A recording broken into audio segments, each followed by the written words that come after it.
To make this clearer, look at any table in the room before you. It is physical, solid, and you perceive it easily.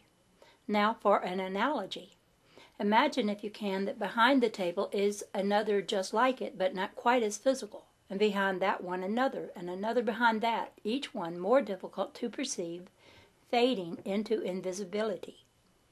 And in front of the table is a table just like it, only a bit less physical appearing than the real table, it also having a succession of even less physical tables extending outward, and the same for each side of the table. Now, anything that appears in physical terms also exists in other terms that you do not perceive. You only perceive realities when they achieve a certain pitch, when they seem to coalesce into matter. But they actually exist, and quite validly, at other levels. There are also realities that are relatively more valid than your own in comparison, strictly for an analogy. For example, your physical table would appear as shadowy in contrast, as like those very shadowy tables we imagine. You would have a sort of super table in those terms. Yours is not a system of reality formed by the most intense concentration of energy. Therefore, it is simply the one you are tuned into, part and parcel of. You perceive it simply for this reason. Other portions of yourself, therefore, of which you are not consciously aware, do inhabit what you would call a supersystem of reality, in which consciousness learns to handle and perceive much stronger concentrations of energy, and to construct forms of a different nature indeed. Your idea of space is then highly distorted, since space to you is simply where nothing is perceived. It is obviously filled with all kinds of phenomena that make no impression at all upon your perceptive mechanisms. Now, in various ways and on occasion, you can tune into these other realities to some degree, and you do so spasmodically, though in many cases the experience is lost because it does not register physically. Think again about this form that you sent to the ocean side.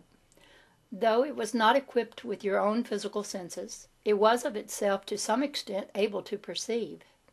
You projected it unknowingly, but through quite natural laws. The form built up from intense emotional desire. The image then follows its own laws of reality, and to some extent, and to a lesser degree than you, has a consciousness.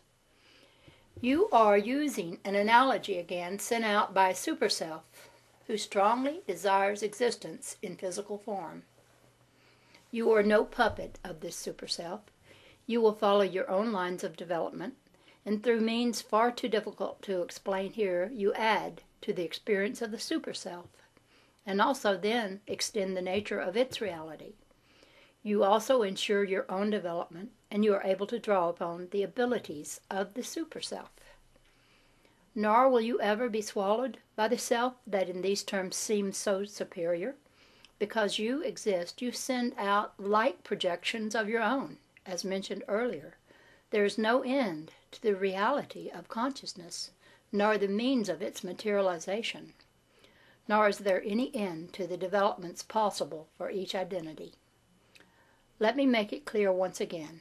Your present personality, as you think of it, is indeed indelible, and continues after death to grow and develop. I mentioned this again in the middle of our present discussion, so that you do not feel lost or negated or insignificant.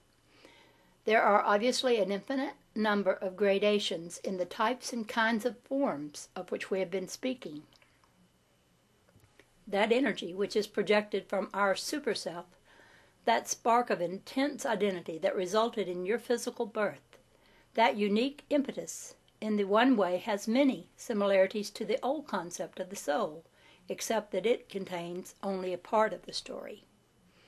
While you continue to exist and develop as an individual, your whole self or soul has such vast potential that it can never be expressed fully through one personality, as somewhat explained in one previous chapter. Now, through very intense emotional focus, you can create a form and project it to another person who may then perceive it. This may be done consciously or unconsciously, and that is rather important.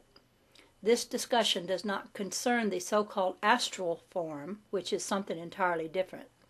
The physical body is the materialization of the astral form. It does not desert the body for any length of time, however, and it is not this that is projected in cases like the seaside analogy used earlier. You are presently focused not only in your physical body, but within a particular frequency of events that you interpret as time. Other historical periods exist simultaneously in forms quite as valid, and other reincarnational selves. Again, you simply are not tuned to those frequencies.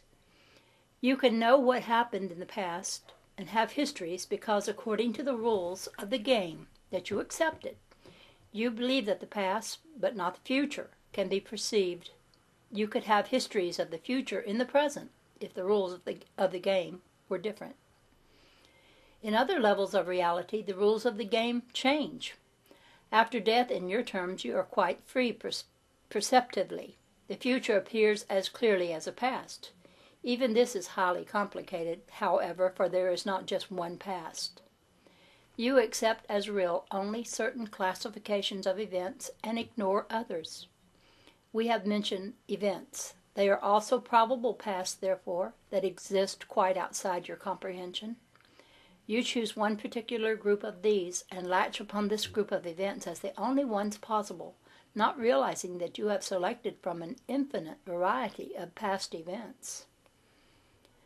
There are then, obviously, probable futures and probable presents. I am trying to discuss this in your terms, since basically you must understand the words past, present, and future are no more meaningful as far as the true experience is concerned than are the words ego, conscious, or unconscious. Not only are you part of other independent selves, each one focused in its own reality, but there is a sympathetic relationship that exists. For example, because of this relationship, your experience need not be limited by the physical perspective mechanisms. You can draw upon knowledge that belongs to these other independent selves.